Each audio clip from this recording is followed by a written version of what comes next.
Saudara, di depan Kongres ke-18 Muslimat Nahdlatul Ulama di Surabaya, Presiden Prabowo melempar pernyataan yang mengarah ada pihak yang mau memisahkan dirinya dengan mantan Presiden Joko Widodo, seraya menyanjung peran Joko Widodo sebagai mentor politiknya. Sementara itu, politisi PDIP, Deddy Sitorus, menilai sudah seharusnya dipisahkan antara presiden aktif dan mantan presiden supaya tidak ada matahari kembar.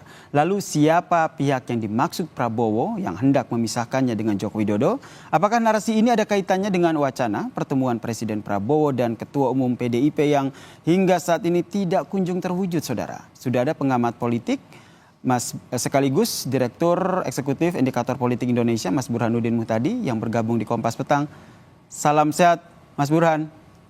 Salam sehat ya, Sir. Mas Burhan, narasi Prabowo ada pihak yang mau pisahkan dia dan Joko Widodo. Kalau pertanyaannya, siapa sebenarnya yang berkepentingan di sini menurut Anda?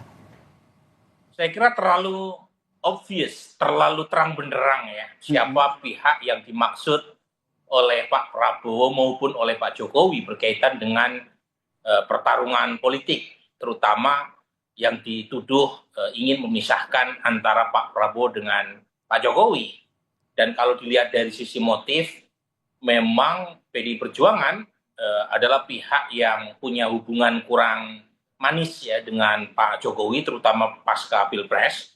Sementara relasi antara Ibu Mega dengan Pak Prabowo sendiri itu masih sangat nyaman. Jadi secara personal tidak ada masalah antara kedua tokoh, Mega dengan Pak Prabowo, tetapi masalah PDI Perjuangan dengan Ibu Mega itu terutama dengan Pak Jokowi.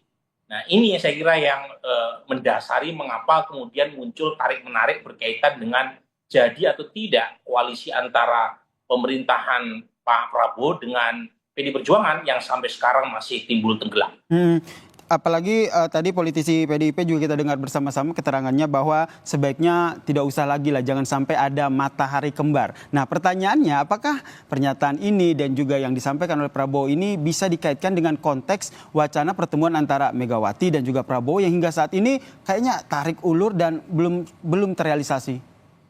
Ya, jadi sepertinya ada syarat tanda kutip ya yang dimintakan oleh PDI Perjuangan jika Pak Prabowo ingin mengajak PDI Perjuangan masuk ke dalam pemerintahan.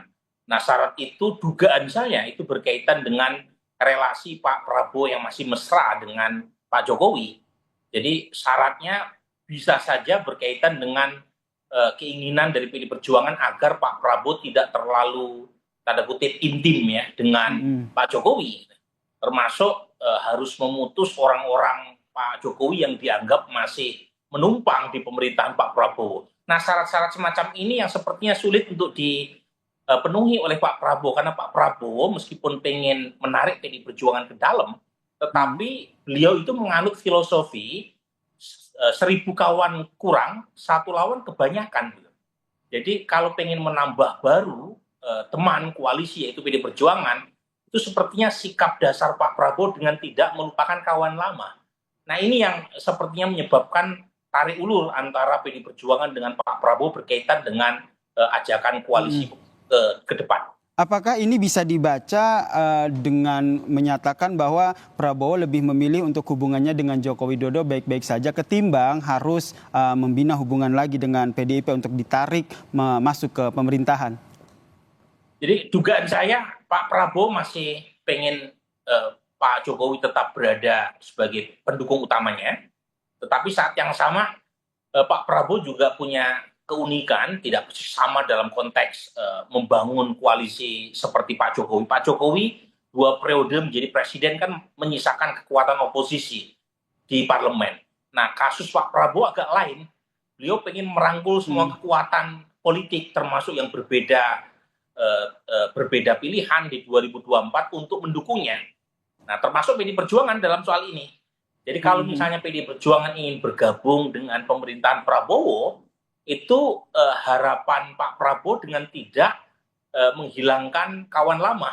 Jadi semuanya diajak bergabung karena orientasi Pak Prabowo di bacaan saya itu lebih keluar. Jadi berkaitan dengan konstelasi geopolitik global dan semaksimal mungkin menarik semua kekuatan internal atau kekuatan domestik untuk bersama-sama merajut pembangunan. Itu orientasi yang mungkin agak belum ketemu karena sepertinya PDI Perjuangan mematok syarat yang tidak bisa dikompromikan, yaitu berkaitan dengan apakah kalau PDI Perjuangan masuk, Pak Prabowo berkenan untuk menjaga jarak dengan Pak menjaga Jokowi. jarak dengan Presiden Joko Widodo. Meskipun kalau kita lihat ini kan ada efisiensi anggaran, kemudian ada isu IKN yang anggarannya diblokir begitu. Tapi kalau kita lihat ini kan Prabowo justru menyampaikan bahwa sebenarnya hubungan dengan Joko Widodo ini baik-baik saja begitu. Iya, dan jangan lupa meskipun melanjutkan agenda Presiden Jokowi, Pak Prabowo kan tetap bisa menjadi dirinya sendiri. Termasuk misalnya IKN anggarannya dipangkas dalam jumlah yang tidak sedikit. Ya. Kemudian beliau juga lebih punya fokus terutama berkaitan dengan pangan, kemudian energi, plus makanan bergizi gratis yang tentu saja berkaitan dengan konsekuensi pemangkasan anggaran yang cukup signifikan di banyak kementerian. Dan ini lagi-lagi menunjukkan perbedaan orientasi dan fokus Pak Prabowo dengan Pak Jokowi. Nah, meskipun lagi-lagi agenda yang diusung tetap agenda keberlanjutan, tetapi tidak serta-merta membuat Pak Prabowo menjadi subordinasi Pak Jokowi. Nah, ini agak berbeda dengan, tanda kutip ya, apa yang diinginkan oleh PDI Perjuangan. Jadi kalau misalnya PDI Perjuangan masuk bukan sekedar agendanya yang tidak dilanjutkan, tetapi representasi Pak Jokowi dalam pemerintahan, orang-orang yang dianggap dekat dengan Pak Jokowi juga diinginkan untuk tidak diakomodasi dalam pemerintahan Pak Prabowo. Dan ini yang menyulitkan posisi Pak Prabowo. Karena tadi dia pengen menarik PDI Perjuangan, tetapi tanpa menghilangkan kawan lama. Oke, terlebih ini dari koalisinya sendiri, salah satunya PKB tadi ya meminta agar PDIP ini janganlah memanas-manasi antara hubungan Prabowo dan juga Joko Widodo. Terima kasih pengamat politik sekaligus Direktur Eksekutif Indikator Politik Indonesia, Mas Burhanuddin Muhtadi telah bergabung bersama kami di Kompas Petang. Salam sehat Mas Burhan.